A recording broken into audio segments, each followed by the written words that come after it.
এমন সময় আবু জাহেল ডেকে বলেন, হেরে আখনুক ইবনে শারিক, যতই জানি মুহাম্মদ সত্য নবী, যতই জানি তার কালাম কালামুল্লাহ, যতই জানি তার কালাম আকাশ থেকে নাজিল হয় জিবরাইলের মারফতে, আল্লাহ পাকের পক্ষ থেকে জিবরাইলের মারফতে নবী মুহাম্মদের কাছে নাজিল হয়, এরপরও কালিমা না পড়ার কারণ একটা, কারণ এতদিন পর্যন্ত মুহাম্মদের বংশের সাথে আমার টক্কর লাগছে। তারা যদি একটা উট জবাই করে যদি কোনো বিয়ার অনুষ্ঠান করছে, কোনো অনুষ্ঠান করছে, আমার বংশ 2টা উট জবাই করা অনুষ্ঠান করছি। এখন নবুয়তের দায়িত্ব কুরাইশ বংশের মধ্যে যখন আব্দুল মুত্তালিবের পরিবারের মধ্যে আইসা গেছে, আমার বংশের সাথে টক্কর লাগা গেছে, আমি যদি মুহাম্মদের ধর্ম মাইনা নেই তাহলে আমার ধর্মের উপর সুনকালি ছাড়া অন্য কিছু লাগে না। ইসুনকালীর চিন্তায় এসে কালিমা নবী কোরআন পড়ছেনি, কাফের বিমান বাধা দিছে না দিছে না? বর্তমান যুগে মনে এমন লোক নাই, আরো যেরকম এই কোরআনের মজলিসে যদি আমরা যাই, ওলামাই কেরাম বলেন তোমার নামাজ পড়ুন না, এর অর্থ 5 ওয়াক্ত নামাজ এটা না, তুমি মজলিসে নামাজ পড়ন লাগবে না, তুমি এই জায়গা রোজা অবস্থায় আসতে হবে না, তুমি এই জায়গা দান করন লাগতো না, যদি বৈশা থাকো এই বসার বিনিময়ে আল্লাহ তোমার গুনাহ মাফ করতে থাকবে। সুবহান। দাম কম না বেশি? বেশি। যাই হোক, যেই কথাটা বলতেছিলাম, এই সূরা খান আল্লাহ কেন নাজিল করছে? আল্লাহ নবীর সাহাবী সাদ ইবনে আবি ওয়াক্কাস রাদিয়াল্লাহু তাআলা আনহু বলেন, আল্লাহ নবী বিশ্ব নবী রহমতুল লিল আলামিন যখন কোরআন তেলাওয়াত করত, কোরআনের আয়াত সমূহ তেলাওয়াত করত, সাহাবীরা একদিন আল্লাহ নবী বিশ্ব নবী রহমতুল লিল আলামিনকে ডেকে বলেন, নবী গো, কোরআন তেলাওয়াত বহু শুনছি, একটু কিচ্ছা কাহিনী তেলাওয়াত করে শোনান, কারণ সব সময় নামাজ ভালো লাগে না। ওই সময় আল্লাহর কুদরত বুঝা দেয় না। সাদ ইবনে আবি ওয়াক্কাস রাদিয়াল্লাহু তাআলা আনহু বলেন, সাহাবীরা এই আবদার করতে দেরি, আল্লাহ জিবরাইলের মারফতে সূরা ইউসুফ নাজিল করতে দেরি হয় না। তাহলে শানে নজুল বুঝার বাকি রইল। আরো জোরে বলেন। শুধু তাই নয়, আল্লাহ নবী বিশ্ব নবী রহমতুল লিল আলামিন যখন দ্বীনের দাওয়া শুরু করে দিলেন, শত্রু বাড়ছে না কমছে? আরো জোরে বলেন। কাফের বেঈমান নবীজির নবুয়তের দলিল চাইছে না চাইছে না? আরো জোরে বলেন। ওই সময় আল্লাহ নবী বিশ্ব নবী রহমতুল লিল আলামিন যখন কোরআন তেলাওয়াত করতে থাকে, কাফের বেঈমান রাইসা বলেন, মুহাম্মদ বহু ঘটনা শুনছি, বহু ঘটনা শুনছি, তুমি যদি সত্য নবী হয়ে থাকো তাহলে ইয়াকুবের পুত্র ইব্রাহিমের পুত্র ইসহাক, ইসহাকের পুত্র ইয়াকুব, ইয়াকুবের পুত্র ইউসুফ, ইউসুফ নবীর কিচ্ছা কাহিনী যদি আমাদেরকে শোনাইতে পারো, মুহাম্মদ ওয়াদা দিলাম এই মুহূর্তে কালিমা পড়ে মুসলমান হয়ে যাব। শুধু তাই নয়, আল্লাহ নবী বিশ্ব নবী রহমতুল লিল আলামিন একদিন মজলিসে বৈশা কোরআন তেলাওয়াত করে, কয়েকটা কাফের বেঈমান শুনে কো, এই কোরআন তো, এই কোরআনের বাণী তো সেই বাণীর মতন যেই বাণী মুহাম্মদ মুস্তাফার উপর নাজিল হইছে, এই বাণী সেই বাণীর মতন যেই বাণী মূসা আলাইহিস সালামের উপর নাজিল হইছে, এই বাণী সেই বাণীর মতন যে বাণী ঈসা রূহুল্লাহর মতন নাজিল হইছে, তার উপর নাজিল হইছে। শুধু তাই নয়, এরকম ভাবে বারবার যখন আবদার দিল, আল্লাহ নবী বিশ্ব নবী আল্লাহ পাকের দরবারে দোয়া করলে আল্লাহ জিবরাইলের মাধ্যমে সূরা ইউসুফ নাজিল করে নবীকে সান্ত্বনা জানায়া দিছে। আরেক বর্ণনাতে আছে, আল্লাহ নবী যখন দ্বীনের দাওয়াত শুরু করলো, কাফের বেঈমান আপন মানুষের নবীরে কষ্ট দিছিনি? আরো জোরে কোন। এই জন্য মনের নবীর অন্তরে আনন্দ না ব্যথা? আরো জোরে কোন। আল্লাহ নবী বিশ্ব নবী রহমতুল লিল আলামিন একদিন মন ক্ষুণ্ণ অবস্থায় বসে আছে, কারণ আপন চাচা শত্রু বনে গেছে, আপন ভাইয়েরা শত্রু বনে গেছে, আপন গোষ্ঠীর লোক শত্রু বনে গেছে, আত্মীয় স্বজন শত্রু বনে গেছে, মন ক্ষুণ্ণ অবস্থায় বসে রয়েছে। এমন সময় আল্লাহ সূরা ইউসুফ নাজিল কইরা আল্লাহ নবী বিশ্ব নবীকে সান্ত্বনা দিছে। এই সূরার মধ্যে আল্লাহ জানাই দিছে, নবী গো, আপনাকে আত্মীয়রা কষ্ট দিছে কিন্তু ঘরের মানুষ কষ্ট দেয় না। ঠিক না বেটি? আত্মীয় স্বজন কষ্ট দিছে, চাচা কষ্ট দিছে, পাড়া প্রতিবেশী কষ্ট দিছে, শুধু এই কারণে মনে কষ্ট। ও নবী, পূর্বকালের একজন নবী ছিল, তার নাম ছিল ইউসুফ। ইউসুফ যখন নবুয়তের দাবিও এখনো দিছে না, যতদিন পর্যন্ত নবুয়তের দাবি আপনি বলছেন, আপনাকে সকলে আদর করছে, আপ্যায়ন করছে, আল আমিন বিশ্বাসী বলছে। ঠিক না বেটি? কিন্তু নবী যেই দিন থেকে আমি আল্লাহ পাকের কথা বলা শুরু করলেন, সেদিন থেকে শত্রু বনে গেছে, আপন মানুষ না অন্যরা। আরো জোরে বলেন। আত্মীয় স্বজন কিন্তু ঘরের লোকেরা না। ঠিক না বেটি? নিজের ঘরের কেউ শত্রু বলে নাই। কিন্তু আল্লাহ বলেন ইউসুফ পয়গম্বর এখনো নবী হয় নাই, অল্প বয়সে তার এই পরিমাণ শত্রু হয়েছে। শুধু আপন মানুষ না, ঘরের ভিতরে আপন ভাইরা তার চির শত্রু বইনা গেছে। এরপরে নবীর মনে একটু আনন্দ আছে, আল্লাহ আমারও তো আর ঘরের মানুষই দিছে। ঠিক না বেটি? যাই হোক, ইউসুফ আলাইহিস সালামের ঘটনা আপনারা বহুবার শুনছেন না? শুনছেন? তবে কোরআনী ঘটনা একবার শুনলে আফসোস মিটে না। ঠিক না বেটি? আরো জোরে কোন। ইউসুফ আলাইহিস সালাম ওনার ছিল আরো 11 জন ভাই। কজন ভাই? 11 জন। আরো জোরে বলে 11 জন। কিতাবের মধ্যে লেখেন ইয়াকুব, ওনার আব্বার নাম ছিল হযরত ইয়াকুব আলাইহিস সালাম, ওনার আব্বার নাম হযরত ইসহাক আলাইহিস সালাম, ওনার আব্বার নাম হযরত ইব্রাহিম খলিলুল্লাহ আলাইহিস সালাম। ওনার আগের তরফের যেই 10 ছেলে ছিল ইয়াকুব আলাইহিস সালাম, আর ইউসুফ আলাইহিস সালাম ওনার আপন ভাই ছিল, মার গর্ভের ভাই ছিল হযরত বিনয়ামিন আলাইহিস সালাম। নাম কি? বিনয়ামিন। 2 ভাই এক মার গড়ের, আর 10 ভাই আরেক মার। লালিত পালিত হইতেছে। ওনার আম্মার নাম হচ্ছে রাহিলা বিনতে লাবান। রাহিলা বিনতে লাবান কিতাবের মধ্যে লেখেন ইউসুফ আলাইহিস সালামের বয়স যখন 6 বছর, তখন ওনার আম্মা দুনিয়া থেকে বিদায় নিছে। তখন মার আছে, মা না থাকলে আদর পাওয়া যায়, কিন্তু অনেক পরিবারে আছে মা না থাকলে বাপে বেশি আদর করে। ঠিক না বেটি? কিন্তু মা থাকতে ধরে মুরাইছে, কারণ আমি মুরাইলেও হের আদরের জায়গা আছে। ঠিক না বেটি? এখন যখন মা যখন দুনিয়াত নাই, তখন বাপের দরদ কমছে না বাড়ছে? আরো জোরে কর। বাপে এখন আদর করে, আর আদর করবই না কেরে। কিতাব লেখেন ইউসুফ নবীর চেহারাতে, ললাটে মোহরে নবুয়তের নূর প্রকাশ পাইত। এই জন্য ইউসুফ আলাইহিস সালামকে হযরত ইয়াকুব আলাইহিস সালাম বেশি মহব্বত। শুধু মহব্বতের কারণ এটা না।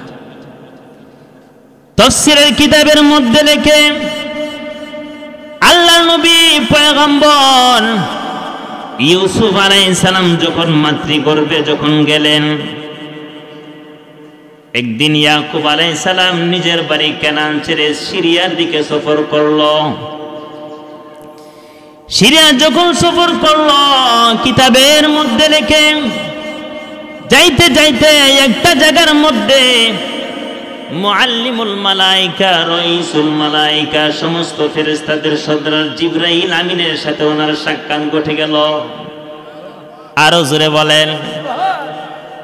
ওই সময় জিবরাইল ডেকে বলেন, ও নবী পয়গম্বর ইয়াকুব, আল্লাহ তোমাকে এমন একটা সন্তান দান করবে, এমন সুন্দর একটা সন্তান দান করবে, যেই সন্তান আজও পর্যন্ত পৃথিবীতে এখন পর্যন্ত জন্মগ্রহণ করে না।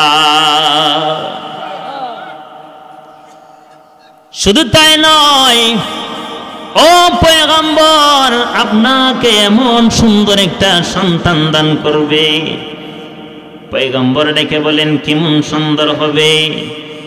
হযরত জিবরাইল আমিন ডেকে বলেন এমন সুন্দর গো পয়গম্বর, আল্লাহ পাক সকল সৌন্দর্যকে অর্ধভাগ করে একা একটা ভাগ তাকে দিয়া দিছে।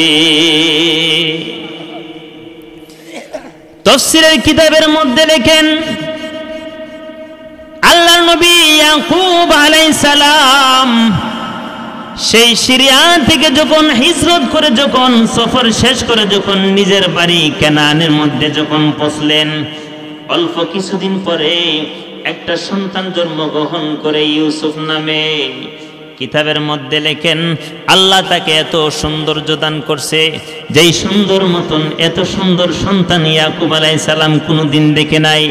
এই জন্য কিতাবের মধ্যে লেখেন ইয়াকুব আলাইহিস সালাম আনন্দিত হইয়া আল্লাহর শুকরিয়া স্বরূপ 1000 বকরি জবাই করা এতিম মিসকিনদের মধ্যে বন্টন করে দিছে।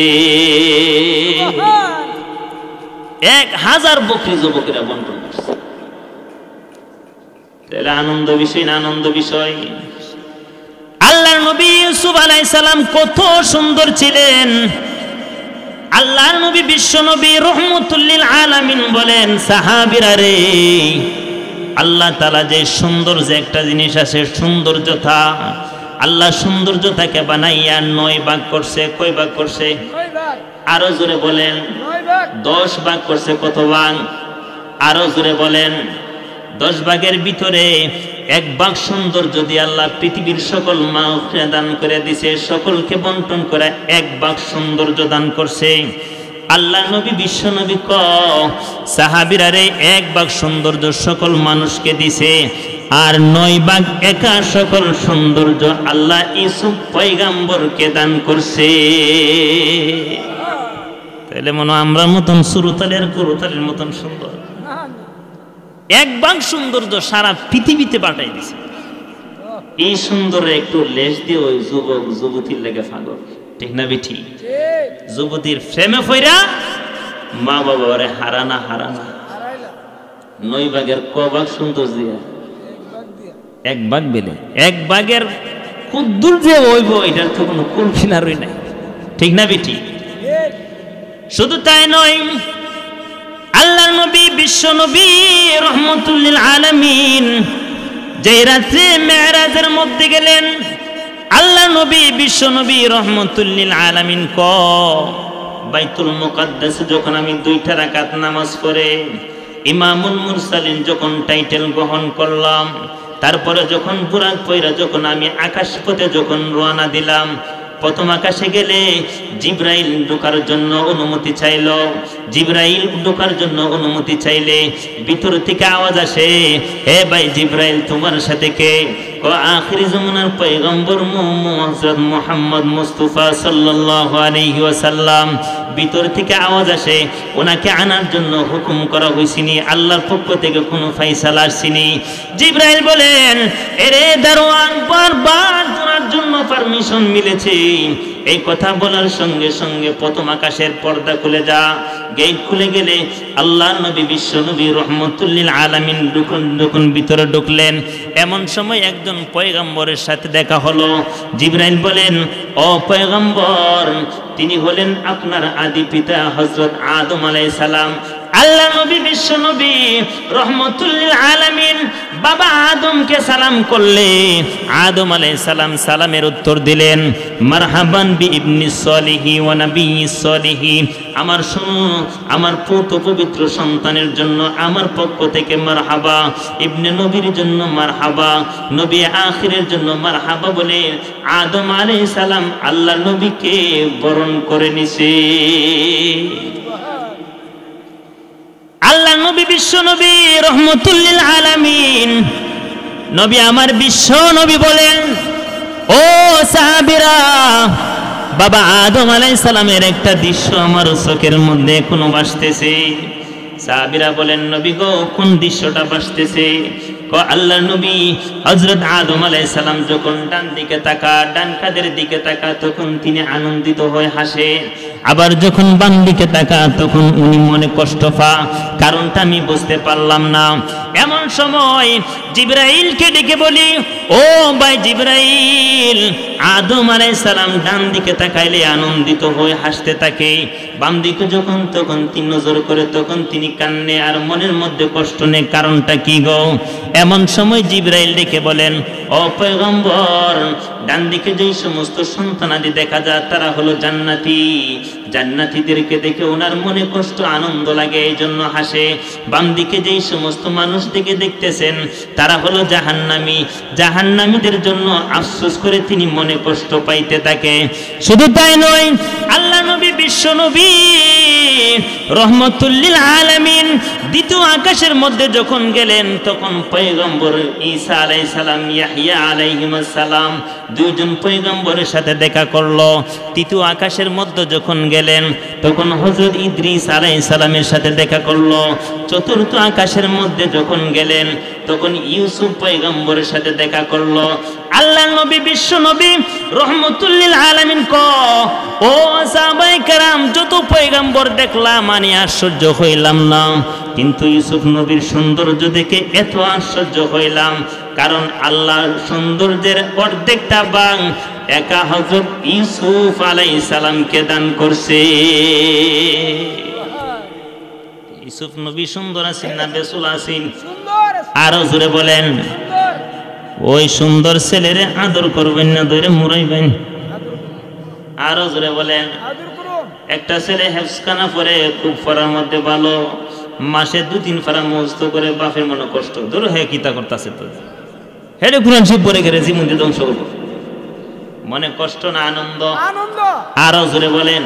আনন্দ। এরপরও নবী জানছে স্বপ্নের মাধ্যমে যে তার কপালে ললাটে নবুয়তের নূর আছে। আদর করতো না করতো না? আদরের একটা কারণ না, বহু কারণ।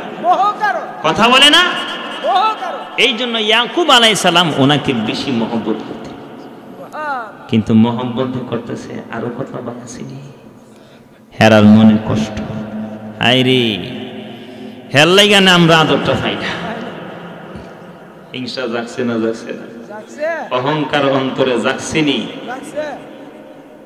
একদিন ইউসুফ আলাইহিস সালাম আব্বারে গিয়া দেখা বলে, আব্বা আমি স্বপ্নে দেখছি 11টা তারকা আমারে সিজদা করছে।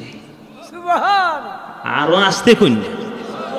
আল্লাহ বলেন, ইয ক্বালা ইউসুফ লিআবিহি ইয়া আবাতি ইন্নী রাআইতু 11 কাওকাবা ওয়াশ-শামসা ওয়াল কমারা রাআইতুহুম লি সাজিদিন।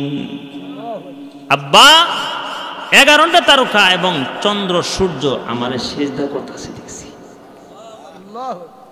খুশি হইব না বেজার হইব? খুশি হইব। আলাইহিস সালাম ডেকে বলেন, হেরে আদরের সন্তান, হেরে ইউসুফ, তোমার কাছে দোহাই লাগে, আমি বাবা হিসেবে তোমার কাছে বলতেছি, তুমি তোমার স্বপ্নের কথা তোমার ভাইদের কাছে বলবা না, কারণ যদি বলো তারা তোমার সাথে ষড়যন্ত্র করবে, এমনি তোমার পিছে ষড়যন্ত্রের মধ্যে লাগা রয়েছে। আর যদি এই স্বপ্নের কথা শুনে তোমাকে পৃথিবীতে রাখবে না, হয়তো কতল করে ফেলবে, না হয় দূরদেশে কোনো নির্বাসিত করবে। ওই সময় আল্লাহর কুদরত বোঝা যায় না, গোপন কথা আর গোপন রইল না। বাইরা যখন কোনো মতে জানতে পারলো 11টা তারকা তাকে সিজদা করলো, চন্দ্র সূর্য সিজদা করলো, তখন ভাইদের ভিতরে খুব জাগছে, কমছে না বাড়ছে? আরো জোরে বলেন, আরো জোরে বলেন। বাড়ার কারণে তারা সময় খুঁজে, মুহূর্ত খুঁজে, সুযোগ খুঁজে কোন সময় ইউসুফকে বাবার থেকে বিচ্ছিন্ন করা যাবে। যদি বিচ্ছিন্ন না করি তাহলে আমরা বাবার আদর কোনো সময় আদৌ পাইতে পারি না। আল্লাহর কুদরত বোঝা যায় না। আল্লাহর পয়গম্বর ইয়াকুব আলাইহিস সালাম একদিন স্বপ্ন দেখে 10-11টা বাঘ ইউসুফ নবীকে দৌড়াইতেছে। ইউসুফ নবীকে যখন দৌড়াইতেছে আক্রমণ করার জন্য, তখন এই স্বপ্ন দেখে স্বপ্নের ব্যাখ্যা তিনি বুঝছিনি। আরো জোরে কোন, কারণ নবী আমি শ্রোতার কাছে স্বপ্ন ব্যাখ্যা জানবার লাগা ব্যাখ্যা জানবার। একদিন বাইরা সুযোগ করতেছে কোনোভাবে নেওয়ান জানা বাপের কাছ থেকে। একদিন কো আব্বা কিতা সুযোগ দিন না, আমরা ইউসুফরে আমরা সাথে লয়ে যাব, ইউসুফরে সাথে লয়ে যাব।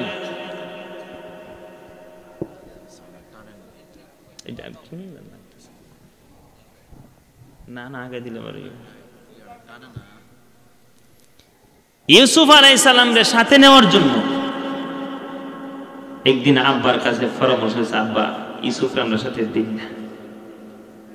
দিলে কি হবো, আমরা সাথে খাওয়া দাওয়া করবো, খেলাধুলা করবো, বাদ যদি বয়াতে এত ফোন হয়ে যাব। কেমন আদর! এই আদরের ভিতরে জ্বালা আছে না নাই? আরো জোরে বলেন, আরো জোরে বলেন। আর বাইরা এর আগে সিদ্ধান্ত করছে যদি কোনো মতে ইউসুফরে আনতে পারি তাহলে ইউসুফরে আমরা কতল কইরা চিরকালের জন্য দুনিয়ার থেকে শেষ করে দিই। আরো জোরে কন, আরো জোরে কন। উদ্দেশ্য বালা না খারাপ? আরো জোরে বলেন। আবার কেউ কোন আরে এত বড় ফাঁস তো আর কামান যেত না, কত লিখিতা করবা, হয়তো দূর দেশে কারোর কাছে বেচা দেবা, না হয় কোনো কুফের ফালাই দিবা, এই ফানি করে মরি যাবো। তোর তো আল্লাহর কাছে কইতার বেজা আমরা মারছি না, ফানিয়ে মারছি। কেমন বুদ্ধি দেখছি। ইয়াকুব আলাইহিস সালামের কাছে একদিন আবদার দিছে, উনি কো আমার তো বই গো, তোমরা যদি লয়ে যাও বাঘে খায় নেবে। বাঘরে চিনছে না? চিনছে না? আরো জোরে কন, আরো জোরে কন। 10 ভাই মিল্লা কো, এটা কোনো কথা কইলেন?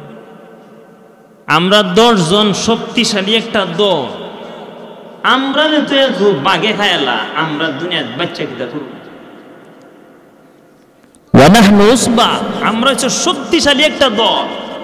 এই শক্তিশালী দল তুই যদি ইউসুফ আমরা বাইরে খায়লা বাঘে, তাহলে আমরা তাই কিবা কিতা করি? বাপের মনে আর আশ্বস্ততা আসে না। শেষ মুহূর্তে অনুমতি দিছে, কিতাবের মধ্যে লেখেন রওনা দিছে।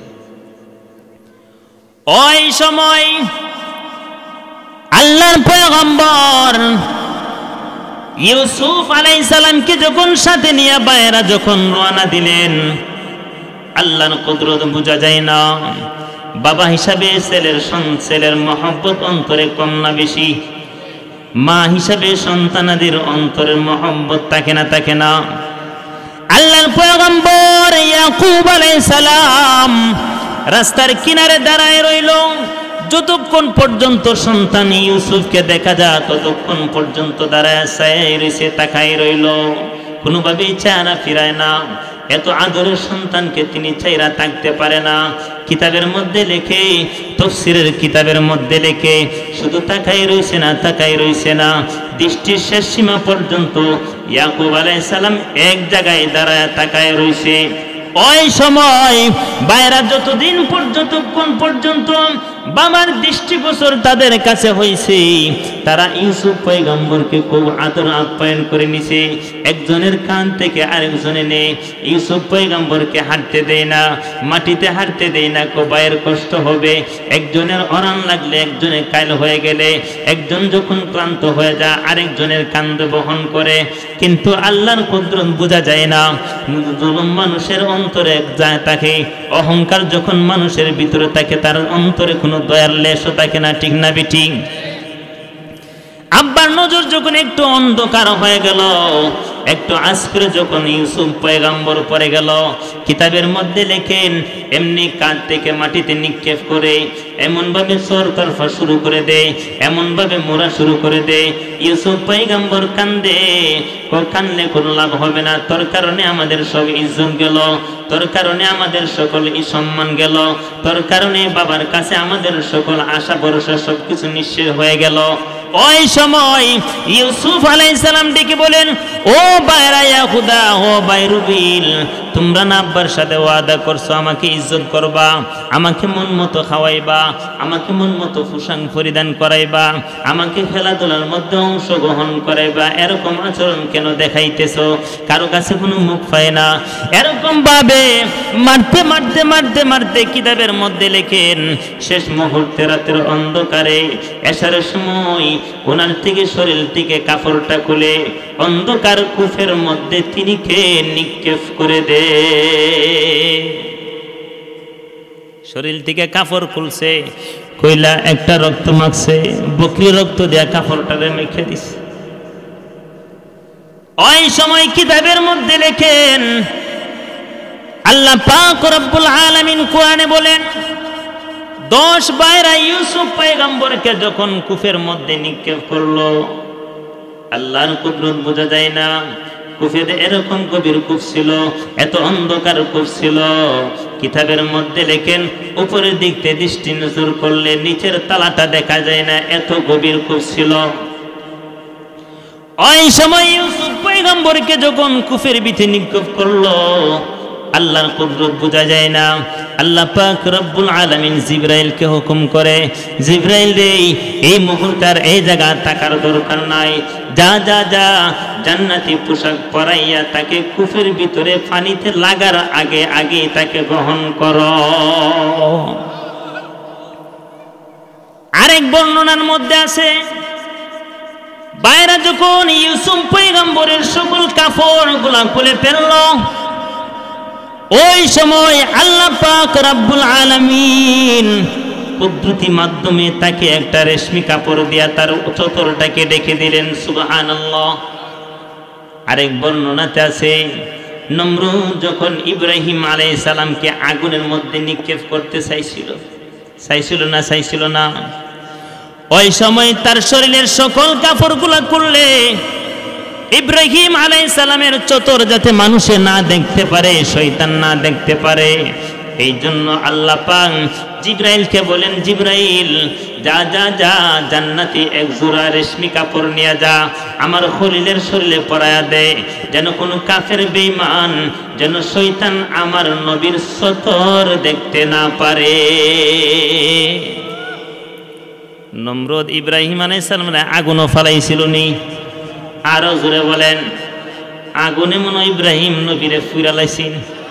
আরো জোরে কন, নাকি লুম শরীরের একটা ফসমের মধ্যে আঘাত করে নাই? ঠিক না বেঠিক? কিন্তু আগুনে চিনিনি নবীরে, নমরুদ দা চিনি। আরো জোরে কন, আগুন কার মাখলুক? বাতাস কার মাখলুক? পানি কার মাখলুক? পানি আগুন বাতাসে আল্লাহর মাখলুকাতদেরকে চিনিনি, আল্লাহরে মনে চিনে না, আল্লাহর হুকুম মানেনি। নমরুদ যখন ইব্রাহিম আলাইহিস সালামকে ওই অখণ্ড আগুনের মধ্যে নিক্ষেপ করলো, আল্লাহ পাক আগুনকে ডেকে বলেন, ইয়া নার কুনি বারদাও ওয়া সালামান আলা ইব্রাহিম। আগুনে আল্লাহর কথা শুনছিনি? আরো জোরে বলেন। এই জন্য কবি বলেন, আতশে নমরুদের আগার চশমে নিস, আতশে নমরুদের আগার চশমে নিস, বা খলিলাস তারা হুম কারদাইস, আতশে নমরুদের আগার চশমে নিস, বা খলিলাস তারা হুম কারদাইস। আল্লাহু আকবার জোরে বলেন। আল্লামা রুমি রহমাতুল্লাহি আলাইহি বলেন, এরে জগৎবাসী, আগুন যদি আল্লাহ পাকের মাখলুক না হইতো, আগুন যদি আল্লাহ পাকের কথা না শুনতো, আগুন যদি নমরুদের কথাই শুনতো, ইব্রাহিমকে আর তাজা রাখে না। ঠিক না বেঠিক? আগুন কার মাখলুক? আল্লাহর মাখলুক হওয়ার কারণে জিবরাইলকে ডেকে বলছেন, এ জিবরাইল, আগুনের পাওয়ার তুমি কমায়া দাও। আরেক বর্ণনা আছে, জিবরাইল রে, তুমি আগুনের পাওয়ার কমাইতে হবে না, আগুনের উপরে তুমি ঠান্ডা পানি ঢালায় দাও। আরেক বর্ণনা আছে, শুধু কোরআনের মধ্যে আল্লাহ বলেন, সরাসরি আগুনকে ডেকে বলেন, হেরে আগুন, তুমি ইব্রাহিমের জন্য ফুল বাগিচা বনে যাও। তাহলে আগুন আল্লাহ পাকের কথা শুনছিনি। আরো জোরে কোন, পাথরে নবীরে চিনছিনি। আরো জোরে কোন, পাহাড়ে নবীরে চিনছিনি। আরো জোরে কোন, পানি এমনও চিনছে না। আরো জোরে বলেন। কবি বলেন, গারনা বুদে চশমে দিল হান্না নারা, গারনা বুদে চশমে দিল হান্না নারা, গারনা বুদে চশমে দিল হান্না নারা, আজ সুবে হিজরে আফর জানারা, চুবা দিদে হিজরে আফর জানারা। আল্লাহু আকবার। কবি ডেকে বলেন, শুধু তাই নয়, ও জগৎবাসী, পাথরে আল্লাহর নবীকে চিনছে, পানি আল্লাহর নবীকে চিনছে, বাতাসে আল্লাহর নবীকে চিনছে, আগুনে মনে চিনছে না। আরো জোরে বলেন, আরো জোরে বলেন। কবি ডেকে বলেন, যদি আগুনের যদি চক্ষু না থাকতো, পানির যদি চক্ষু না থাকতো, ফেরাউন যেই সময় নদী পার হয়ে যা, আগুনে ধরছে না, পানিয়ে ধরছিল। আরো জোরে বলেন। তাহলে গাছে মাছে পানি পাতা সবকিছু নবীরাদেরকে চিনিনি। আরো জোরে বলেন। ওই সময় জিবরাইলকে ডেকে বলেন, ও জিবরাইল, আমার খলিলকে নমরুদ অপমান আর অপদস্থ করার জন্য তখন তার শরীর থেকে কাপড় তুমি সেজন্য ছিনাই নিল, তুমি যাও জান্নাতি এক জোড়া রেশমি কাপড় নিয়ে যাও, আমার খলিলের শরীরের মধ্যে পরায় দাও, যেন সেই সথরের কারণে কাফের বেঈমান শয়তান নবীর সথর না দেখতে পারে। কিতাবের মধ্যে লেখেন, ওই কাপড় কানা বংশ পরশ পাই হযরত ইব্রাহিম আলাইহিস সালাম থেকে আপন সন্তান হযরত ইসহাক আলাইহিস সালাম প্রাপ্ত হলেন। ইসহাক আলাইহিস সালাম যখন দুনিয়া থেকে বিদায় নেওয়ার সময় হলো, নবী হিসাবে তার পরবর্তী নবী ওনারই সন্তান ইয়াকুব আলাইহিস সালামকে দান করে। ইয়াকুব আলাইহিস সালাম ওই কাপড়টা ব্যবহার করে যখন একটু দুর্বল হওয়ার দিকে গেল, তখন কিতাবের মধ্যে লেখেন, জান্নাতি কাপড়, বরকতি কাপড়, এই কাপড়টাকে ফেস মারিয়া বলিয়া তাবিজ বানাইয়া হযরত ইউসুফ আলাইহিস সালামের গলার মধ্যে ঝুলাইয়া দিছে। ওই সময় কিতাবের মধ্যে লেখেন, 10 ভাই একত্রিত হইয়া যখন ইয়াকুব ইউসুফ আলাইহিস সালামকে যখন কুফি নিক্ষেপ করার জন্য কাপড় যখন টেনে নিল, আল্লাহ পাক রব্বুল আলামিন ডেকে বলেন, জিবরাইল, আর দেরি করা যায় না, দেরি করা যায় না। ইউসুফের গলার মধ্যে রেশমি একটা কাপড় আছে, তাবিজের ভিতরে ঢোকানো আছে, সেই কাপড়টাকে তুমি মর দাও, মর দিলে পরিষ্কার হবে। সেই কাপড় দিয়া আমার পয়গম্বর ইউসুফের সতর তুমি ডাইকা দাও। তাহলে 10 ভাই তার সতর দেখছে। আরো জোরে কোন, আরো জোরে কোন।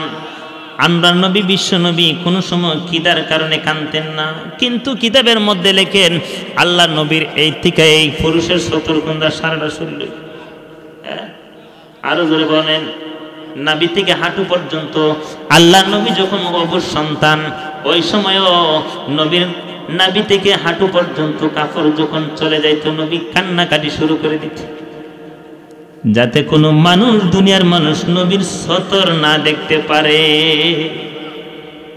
বিকালবেলা কান্দা কুন্দা আইছে, আয়া কও কি, আব্বা গেছতাম তো আমরা তার লয়া, ঘটনা সংকৃত সময় লয়া তো গেছলাম, আমরা খেলাধুলার মধ্যে ব্যস্ত, নাস্তাবিকু ওয়া তারাকনা ইউসুফা ইনদা মাথাইনা, আমরা দৌড় প্রতিযোগিতা করতেছিলাম, এই ফাঁকি দিয়া বাঘে আইয়া তারে খায়া দিছে। কানতে কানতে আইছে রাতের বেলা। রাতের বেলা কেন আইছে? অন্ধকারে যে কোনো জিনিস বানায় কোন যাব ফর্সাতে কইলে কোনো না কোনো একজনের হাসি উঠব। কেমন বাকফা দেখছেননি? ওই সময় আল্লাহর পয়গম্বর ইয়াকুব আলাইহিস সালাম ডেকে বলেন, এরে সন্তানের দল, তোমরা যা আয়েশা বলতেছো আমার ইউসুফকে বাঘে খেয়ে ফেলছে, লক্ষণ কি, আলামত কি? প্রশ্ন জাগে না বাঘে? আরো জোরে বলেন, আরো জোরে বলেন। আল্লাহ পাক রব্বুল আলামিন বলেন, وقالوا يا أبانا إنا ذهبنا نستبق وتركنا يوسف عند متاعنا فأكله الذئب وما أنت بمؤمن لنا ولو كنا صادقين الله أكبر। বাইরে ডেকে বলেন, হো আমাদের আব্বাজি ইয়াকুব আলাইহিস সালাম, আমরা যখন ইউসুফ পয়গম্বরকে নিয়ে গেলাম, ইউসুফ আমাদের ভাইকে যখন সাথে নিয়ে গেলাম এবং আমরা যখন তোর প্রতিজার মধ্যে ব্যস্ত হয়ে গেলাম, আমাদের যত খাদ্য সামগ্রী ছিল, আমাদের যত মালপত্র ছিল, সকল জিনিসের কাছে ইউসুফকে রেখে গেলাম। এমন সময় জঙ্গলা থেকে একটা বাঘ এসে ইউসুফকে খেয়ে ফেলে। ইউসুফকে খেয়ে ফেলার কারণে আমরা দৌড়াই আসি, কোনো মতে তার শরীর থেকে কাপড়টা ছিনাই নিছি, এরপর তাকে বাঁচাইতে পারলাম না। ও পয়গম্বর, শেষ মুহূর্তে দর্জন কোন মুখ আপনার কাছে দেখাইব, এই জন্য যত শক্তি আছে সকল শক্তি ব্যয় করে আমরা 10 জনে মিল্লা সেই বাঘটাকে আপনার নিকট নিয়ে আসলাম। সাথে বাঘ লইছে।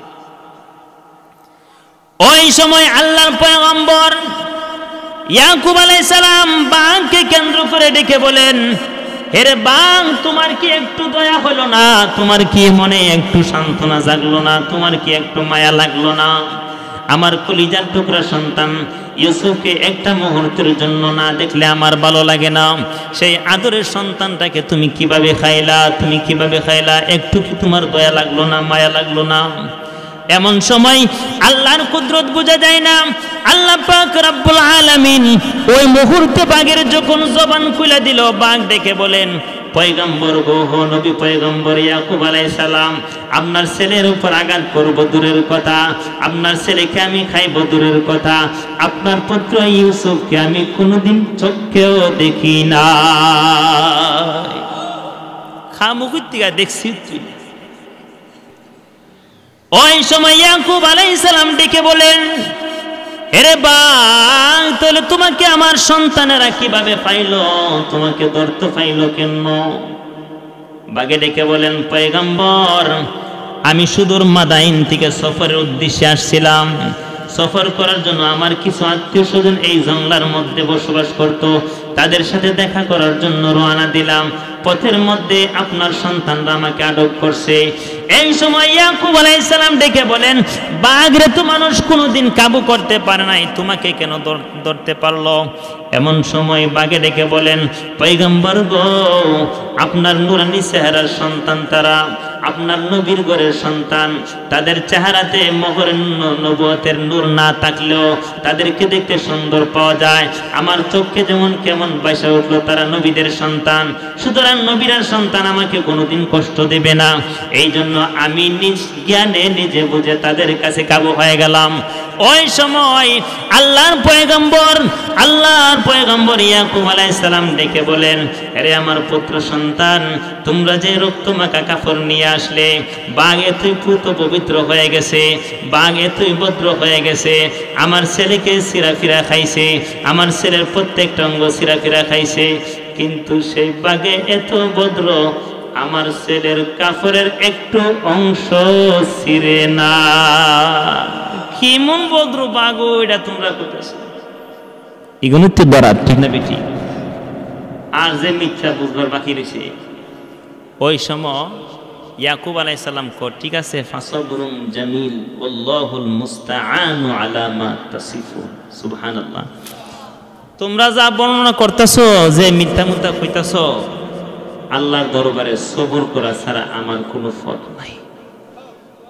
কারণ এই ঘটনা তো সত্য নাও, এটা ডাকা একটা মিথ্যা কথা, ঠিক না বেঠি?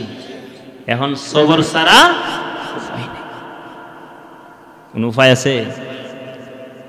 কিন্তু ওইদিকে আল্লাহ পয়গম্বর ইউসুফ আলাইহিস সালামকে যখন কূপের মধ্যে নিক্ষেপ করে আল্লাহ পাক রব্বুল আলামিন জিবরাইলকে বলেন, জিবরাইল যা যা যা আমার পয়গম্বরকে সান্ত্বনা দান করো, পানি তার শরীরে লাগার আগে জান্নাতি একটা পাথর নিয়ে তার নিস্তলে ধরে দাও। আরো জোরে বলেন, আরো জোরে বলেন। এক বর্ণনার মধ্যে আছে বায়রা যখন উনাকে কূপের ভিতরে নিক্ষেপ করলো, একটু পরে বায়রা ডেকে বলেন, ইউসুফ ইউসুফ ইউসুফ। ইউসুফ আলাইহিস সালাম ডেকে বলেন, মনে হয় বাইদের অন্তরে মনে দয়া জাগছে, কারণ বিপদের সময় আমার ডাকে কেন? এমন সময় ইউসুফ আলাইহিস সালাম ডেকে বলেন, ভাইরা আমি জীবিত আছি, আমি এখনো কূপের ভিতরে আছি, আল্লাহর কুদরত বোঝা যায় না। নিষ্ঠুরেরা আবার উপর থেকে পাথর নিক্ষেপ করতে শুরু করলো, যাতে একেবারে দুনিয়া থেকে ইউসুফকে বিদায় করে দেওয়া যায়। নাউজুবিল্লাহ কইতেন না? আরো জোরে কোন? কিন্তু বাঁচাইন না কেডা? আল্লাহ। আরো জোরে বলেন, আল্লাহ। আরো জোরে বলেন, আল্লাহ। ওই সময় জিবরাইল ডেকে বলেন, ও পয়গম্বর ইউসুফ, তুমি আল্লাহ পাকের দরবারে কিছু বাক্য নিয়ে দোয়া করতে থাকো, হতে পারে দোয়ার বরকতে আল্লাহ তোমাকে সান্ত্বনা দিতে পারে। সুবহানাল্লাহ। আরো জোরে বলেন, আরো জোরে বলেন। ওই সময় ইউসুফ আলাইহিস সালামকে হযরত জিবরাইল আলাইহিস সালাম একটা দোয়া শিক্ষা দিলেন। দোয়াটা হলো, ইয়া সরিখাল মুস্তাসরিখিন, ইয়া গাউসাল মুস্তাগীসিন, ইয়া মুফাররিজা কুরাবিল মাকরুবিন, আনতারা কদ তারা হালি। ও প্রভু হো বিপদগ্রস্তদের সাহায্যকারী, ও সাহায্যকারীদের বড় সাহায্যকারী, ও বিপদগ্রস্তদের বিপদ দূর করনেওয়ালা, তুমি আমার অবস্থা দেখতেছো, সুতরাং আমার প্রতি একটু দয়া করো। আরেক বর্ণনাতে আছে আল্লাহ পাক রব্বুল আলামিন কুদরতি ভাবে তার অন্তরে জাগাই দিছে। ইউসুফ পয়গম্বর দোয়া করে, ইয়া ইলাহা ইব্রাহিম ওয়া ইয়াকুব ওয়া ইসহাক ইরহাম আলাইয়া ইগফির যুনুবি। ও ইব্রাহিম, ইয়াকুব, ইসমাইলের রব, আমার উপর দয়া করো, আমার গুনাহ খাতাগুলি মাফ করো। আরেক বর্ণনাতে আছে ওই সময় ইউসুফ আলাইহিস সালাম আল্লাহ পাকের দরবারে দোয়া করতে থাকেন, আল্লাহুম্মা ইন্নী আসআলুকা বিইসমিকাল মাখনুনিল মাখজুন ইয়া বাদিয়াস সামাওয়াতি ওয়াল আরদ আন তাগফিরলি ওয়া তারহামনি। আল্লাহ গো, ও আসমান জমিনের সৃষ্টিকর্তা, ও সব জিনিসের সৃষ্টিকর্তা, তুমি আমার উপর দয়া করো, রহম করো। এরকম ভাবে যখন ইউসুফ পয়গম্বর দোয়ার মধ্যে ব্যস্ত হয়ে গেলেন, আল্লাহর কুদরত বোঝা যায় না। আকাশ থেকে আল্লাহ পাক একদল ফেরেশতা পাঠাইয়া ইউসুফ পয়গম্বরের কূপের ভিতরের একাকিয়ত্বের ভয় দূর করে দিছে। ওহনার এখন তাহা একা তাহন আছে।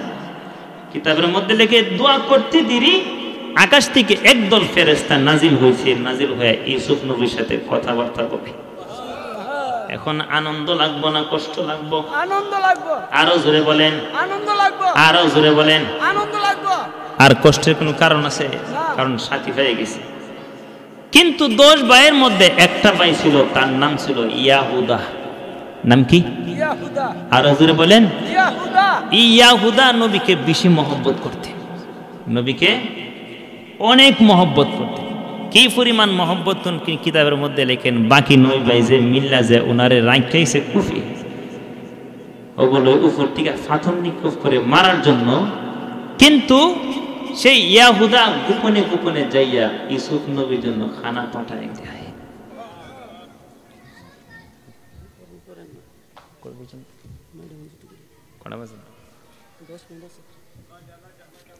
ইয়াহুদা খানা ফাটাই দিয়ে আসে।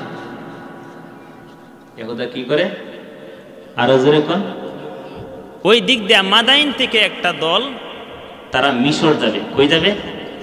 আরো জোরে কোন? কিতাবের মধ্যে লেখেন, তারা যখন যেই কূপের মধ্যে ইউসুফ আলাইহিস সালাম পড়ছিল এই বরাবর আসছে,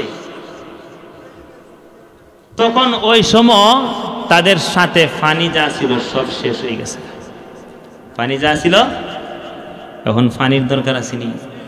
ব্যবসায়ী কাফেলা, এত বড় কাফেলা, পানি ছাড়া কি আর বাঁচবো? এমন সময় একজনকে হুকুম করছে, দেখো তুমি কোনো কূপ পাওনি, তালাশ করতে করতে ওই কূপের কাছে গেছে। আরো জোরে বলেন, আরো জোরে বলেন। আল্লাহ বলেন ওয়াজাআন সাইয়ারাতুন ফাআরসালু ওয়ারিদাহুম ফাআদলা দালওয়া قال يا بشرى هذا غلام। ওই সময় কিতাবের মধ্যে লেখেন আল্লাহ পাক রব্বুল আলামিন একটা কাফেলাকে ওই রাস্তার দিকে রওনা করাইলেন, যেই কাফেলাটা মাদাইন থেকে মিশরমুখী গমন করতেছিল। এই কাফেলার সাথে যখন তাদের পানীয় পাতিও যখন শেষ হয়ে গেল, সর্দার ডেকে বলেন, একটা লোকটাকে ডেকে বলেন, যাও কোনো কূপ তালাশ করে পাওয়া যায়নি। একটা কূপ তালাশ করে পাওয়া গেল। ওই জায়গাতে যখন বালতি ছাড়লো, কিতাবের মধ্যে লেখেন বালতির মধ্যে পানির পরিবর্তে সুন্দর সুদর্শন এক যুবক তাদের সাথে বাইসা উঠছে। ওই সময় লোকটা ডেকে বলেন, হাযা ইয়া বুশরা হাযা গুলাম, এরে সুসংবাদ গ্রহণ করো, সুন্দর সুদর্শন এক যুবক পাওয়া গেছে। আল্লাহু আকবার। আরো জোরে বলেন, আরো জোরে বলেন। ওই সময় ইউসুফ পয়গম্বর উপরে যখন উইটা আসলো, ওই 9-10 ভাই দৌড়ে এসে বলেন, হেরে আগন্ত ব্যক্তি, সেটা হলো আমাদের পালাতক গোলাম, তাকে কোনোভাবে ছাড়া যাবে না, তাকে দূর দেশে পৌঁছাইয়া দিবা। তারা যদি আমাদের কাছ থেকে নিতে যাও, খুব সতর্কভাবে হেফাজত করবা, কোনোভাবে যাতে ছুটতে না পারে। কিতাবের মধ্যে লেখেন ওই সময় ইউসুফ পয়গম্বরকে বাকি 10 ভাই মিলে অল্প দামে 17 দিনারের বিনিময়ে, অন্য বর্ণনা 20 দিনারের বিনিময়ে বিক্রি করে দিল। ওই সময় এই পয়গম্বরকে পাইয়া ওই বাহিনী যখন নিয়ে গেল, কিতাবের মধ্যে লেখেন ওই বাহিনী তারাও তাকে গোপন রাখলো, কারণ অন্যরা যদি দেখে তার মধ্যে বাক চাইব। ঠিক না বেটি? খুব সুন্দর সুদর্শন গোলাম, তাকে যদি বিক্রি করা যায় বহু মূল্য পাওয়া যাবে। এই মূল্যগুলো যদি অন্যরা দেখে, তাহলে তাদেরকে দেওয়া ছাড়া উপায় নাই। ঠিক না বেটি? আরো জোরে বলেন। কিন্তু বাস্তবতা কোনো সময় গোপন থাকে। আরো জোরে কোন। শেষ মুহূর্তে তারা অনেক ঘটনা করছে, কথার কুমুর সময় একবার অল্প শেষ হয়ে হুজুর আইসি গেছে, সবে আলহামদুলিল্লাহ বলেন। এমন সময় ইউসুফ আলাইহিস সালামকে তারা বিক্রি করে দিছে 10 দিনারে, অন্য দরগান আছে 17 দিনারে, অন্য বর্ণনা আছে 20 দিনারে বিক্রি করে দিছে। আর কইছে এটা কম ফালাইবার অভ্যাস আছে তারে, তোমরা কোনো সতর্ক করে এটা যাতে না ফালাই তারে। নাউজুবিল্লাহ কইতেন না, কারণ যদি ফালাই যদি আব্বার কাছে আইয়া কো 12টা বাজে। ঠিক না বিঠি? হেরা কো আসলে মনে ফালাতো, এর লাগা বালাটিকা বানছে, বালাটিকা রওনা দিব এই মুহূর্তে। ওই সময় ইউসুফ পয়গম্বর ডেকে বলেন, হেরে আমার পরি, একটা মুহূর্তের জন্য আমাকে একটু সুযোগ দাও, আমার আপন 10 জন ভাই আছে, তাদের থেকে বিদায় গ্রহণ করি। আল্লাহর কুদরত বোঝা যায় না, তারা সকলেই ঘুমের মধ্যে লিপ্ত ছিল। ইয়াহুদা একটা ভাই, তার অন্তরের ভিতরে ইউসুফ পয়গম্বরের মহব্বত খুব বেশি ছিল। ওই সময় ইউসুফ আলাইহিস সালাম তার 10 ভাইদের কাছে এসে ডেকে বলেন, ও ভাইরা, জুলুম করছো মনে কষ্ট নাই, আমার আরামকে নষ্ট করছো কষ্ট নাই, আমার সব কিছুকে নষ্ট করছো কষ্ট নাই, আমি স্বাধীন ছিলাম আমাকে গোলাম বলে বিক্রি করে দিছো কষ্ট নাই। বাইরা রে, তবে তোমাদের জন্য আমার শুভকামনা। এই কথা বলে প্রত্যেকের সাথে আলিঙ্গন করলেন, প্রত্যেক উপরে গেল। ইউসুফ রওনা দিলেন। আল্লাহর কুদরত বোঝা যায় না। ওই সময় কেনানের কবরস্থানের পাশে দিয়ে যখন গেলেন, ইউসুফ পয়গম্বর নিজেকে আর সামলায় রাখতে পারে নাই, গুড়ার পিঠ থেকে লাফ দিয়ে জমিনে পড়ে যা। এমন সময় কবরের মধ্যে নাইমা মার কবর জিয়ারত করে আর কান্দে, ও মা, তুমি যদি আজকে জীবিত থাকতা, তাহলে তোমার আদরের সন্তান ইউসুফের কি অবস্থা হয়েছে, ইউসুফের কি অবস্থা হয়েছে দেখলা, তাকে কি পরিমাণ মারফিন করছে, কেমন ভাবে তার হাতগুলা বাঁধছে, কেমন ভাবে তার পাগুলা বাঁধছে, তুমি দেখতা। ও মা, তোমার মাথাটা একটু উত্তোলন করো, কইরা তোমার আদরের সন্তান ইউসুফের অবস্থাটা একটু দেখো। এমন সময় আল্লাহর কুদরত বোঝা যায় না। সেই পরে আর দেরি সহ্য না করতে পেরে ইউসুফ পয়গম্বরের গালে এমন জোরে তপ্পর মারে, আল্লাহর কুদরত বোঝা যায় না। তপ্পর মারতে দেরি, ইউসুফ পয়গম্বর বেহুশ হয়ে জমিনে পড়তে দেরি হয় না, বেহুশ হয়ে। ওই সময় আল্লাহর নবী একটু যখন হুঁশে আসলো, এমন সময় আল্লাহ পাকের কুদরত বোঝা যায় না। আকাশে বাতাসে ঝড় শুরু হয়ে গেল, চতুর্দিকে অন্ধকার আর অন্ধকার, ঘূর্ণিঝড়ের মতন শুরু হলো। ওই সময় কাফেলা একটা কদমও সামনে বাড়তে পারে না। কাফেলার সর্দার ডেকে বলেন, এর বাহিনী কতবার এই রাস্তা দিয়ে আসলাম, এমন বিপদ কোনোদিন দেখলাম না। বলো রে, আমার মনে সাক্ষী দিতেছে মনে হয় তোমরা জঘন্যতম কোনো অপরাধ করছো, যে অপরাধের কারণে এই শাস্তি আল্লাহ নির্ধারণ করে দিল। শেষ মুহূর্তে পরে বলেন, ও সর্দার, আমি যখন সেই গোলামটাকে নিয়ে যখন পথ দিয়ে রওনা দিলাম, সে পথের মধ্যে তার আম্মার কবরের কাছে লাফ দিয়ে পড়ে গেল। একটু যখন দেরি করতেছিল, এই জন্য আমি তাকে চোর মেরেছিলাম। এই চোরের আঘাতে বেহুশ হয়ে গেছিল, মনে হয় এই কারণে আল্লাহ পাক এই বিপদ লিখে দিল। এমন সময় সর্দার ডেকে বলেন, তওবা ইস্তেগফার সকলে করে দাও, তওবা ইস্তেগফার করো। ও শুধু তাই নয়, আল্লাহর পয়গম্বর ইউসুফ নবীর কাছে এসে ডেকে বলেন, আরে গোলাম তুমি তার কাছে ক্ষমা চাও, আরে প্রহরী তুমি এই গোলামের কাছে ক্ষমা চাও, না হয় আল্লাহ পাক এই মুহূর্তে ধ্বংস করে দিবে। আল্লাহর পয়গম্বর মায়ার দয়া অন্তরে জায়গা দিতে পারে না। পয়গম্বর ডেকে বলেন, না না না, আমার মনে কষ্ট নাই, আমি সকলকে মাফ করে দিলাম, কারণ মাফ করা আমার বংশীয় দরবার, মাফ করা আমাদের বংশীয় গুণ, আমি আমার পূর্বপুরুষদের থেকে মাফ করার গুণটা পাইলাম। এমন সময় ইউসুফ পয়গম্বর যখন প্রহরীকে মাফ করে দিল, কুদরত বোঝা যায় না, মাফের ঘোষণা করতে দেরি, আকাশ বাতাস আগের মতন পুত পবিত্র সুন্দর হইতে দেরি হয় না। শেষ মুহূর্তে রওনা দিতে দিতে মিশর গিয়া পড়ছে, কই গিয়া পড়ছে? আরো জোরে কোন, আরো জোরে কোন। এখন বিক্রির ফালা, বেচব, কি দাম দিব সংক্ষিপ্ত বলতেছি। এমন সময় ইউসুফ আলাইহিস সালামের মূল্য নির্ধারণ হয়েছে, উনি যতটুকু ওজন সেই ওজন অনুযায়ী স্বর্ণ, সেই ওজন অনুযায়ী রূপ, সেই ওজন অনুযায়ী রেশমি কাপড়, এই তিন পদার্থ যে দিতে পারবো তার কাছে আমার এই গোলাম বিক্রি করব। পারবো মনে হগুলোই, আমরা মনে হগুলি পারম যাইতাম, কনা কথা কনা, আরো জোরে, আরো জোরে কন, পারবো কেউ, কিন্তু 500 আর 1000 নিয়ে তো হগুলি বাজার জানা, ঠিক না বেটি? তৎকালীন যুগের অর্থমন্ত্রী, তার নাম ছিল কিতফির, নাম ছিল কি? কিতফির কো আমি রাজি, সুবহানাল্লাহ। আরো জোরে বলে, আরো জোরে কন। ওই সময় আল্লাহর কুদরত বোঝা যায় না। কিতফির ডেকে বলেন, হেরে বিক্রেতা, তুমি কি পরিমাণ মূল্য চাইবা? যতই মূল্য চাইবা সেই মূল্যের বিনিময়ে আমি তাকে কিনতে রাজি। সুবহানাল্লাহ। আরো জোরে বলেন।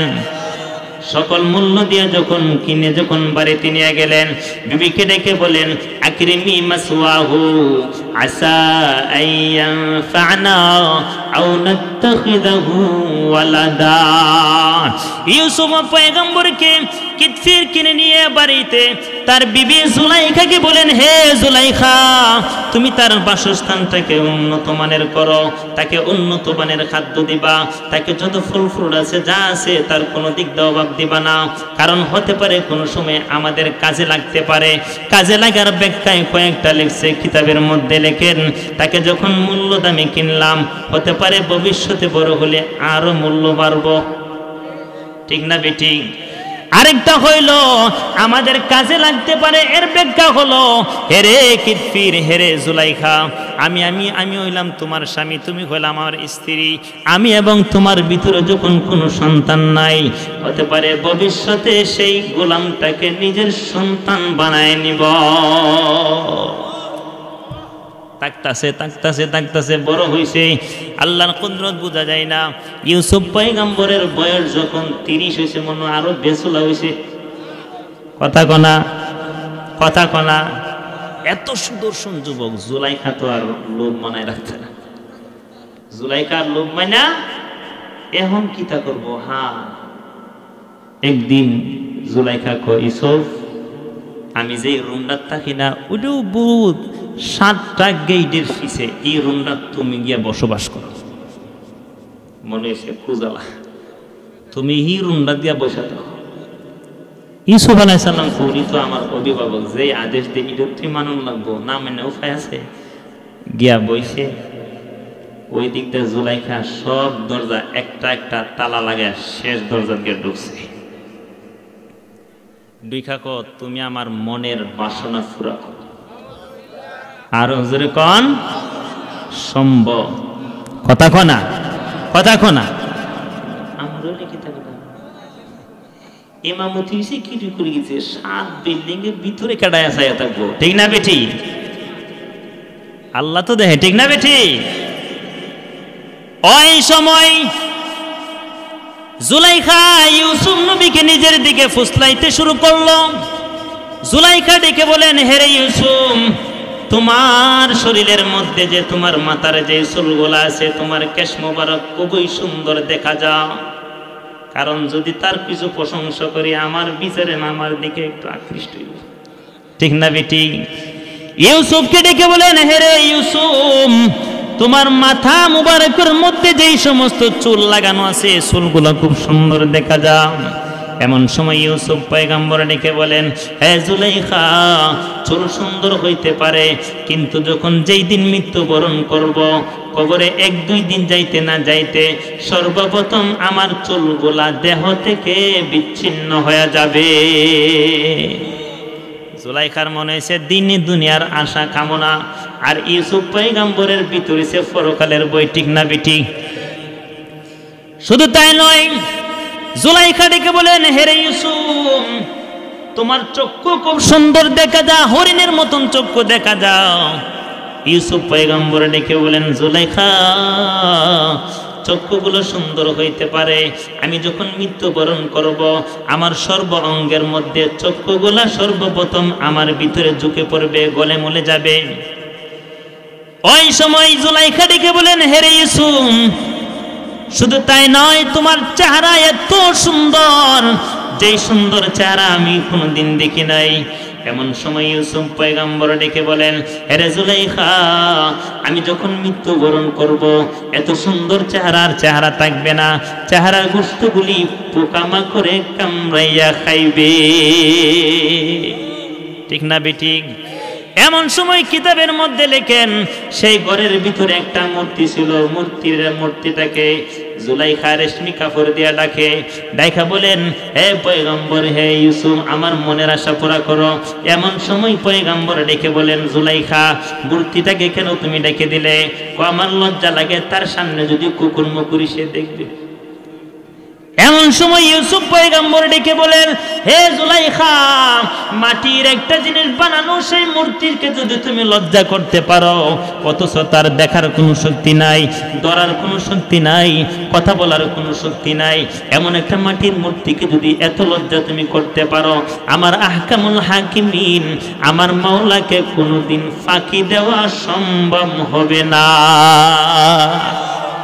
ঠিক না বেটি? আরো জোরে বলেন।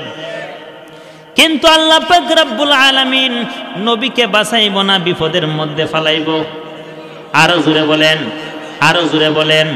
আল্লাহ পাক রব্বুল আলামিন কোরআনের মধ্যে বলেন, জুলাইখা ইউসুফ পয়গম্বরকে পাওয়ার জন্য কামনা করে, ইউসুফ পয়গম্বরকে জুলাইখার জন্য কামনা করত, আল্লাহ পাকের নিদর্শন যদি না দেখতো। সুবহানাল্লাহ। আরো জোরে বলেন, কি সেই নিদর্শন? ওই জুলাইখা ইউসুফ পয়গম্বরকে যখন নিজের দিকে যখন ফুসলাইতে শুরু করলো, নিজের কামনা বাসনা পূরণ করার জন্য যখন ডাকতে শুরু করলো, আল্লাহর কুদরত বোঝা যায় না। এমন সময় ইউসুফ পয়গম্বর ছাদের দিকে লক্ষ্য করলো। ছাদের দিকে লক্ষ্য করতে দেখা যায় 7টা 2 ভাগ হয়ে গেছে। ওই 2 ভাগের ফাঁকা দিয়া ইয়াকুব আলাইহিস সালাম ডাইকা বলতেছেন, পয়গম্বর এরে ইউসুফ আমার সন্তান।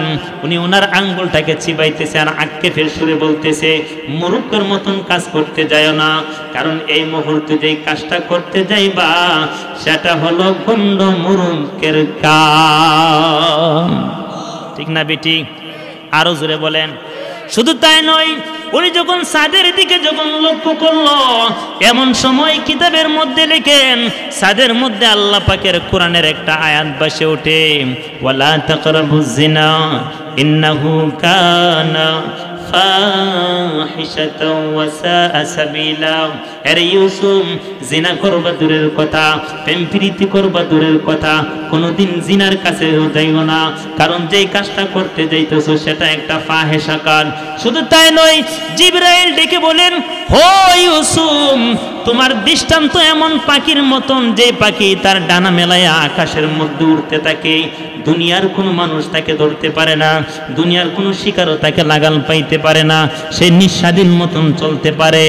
আর যদি তুমি কুকর্মের মধ্যে লিপ্ত হয়ে যাও, তোমার দৃষ্টান্ত হবে এমন পাখির মতন, যেই পাখি তার ডানাগুলা ভেঙে গেছে, হাত পা সব ভেঙে গেছে, কিন্তু এখনো তার ভিতরে পান্টা আছে, বা হাত পা ভাঙ্গা যাওয়ার কারণে জমিনের মধ্যে পড়ে আছে। মানুষ যখন প্রতীক যায়, লাত দিয়ে লাত মারে, পাদে দিয়া পা তুলিত করে।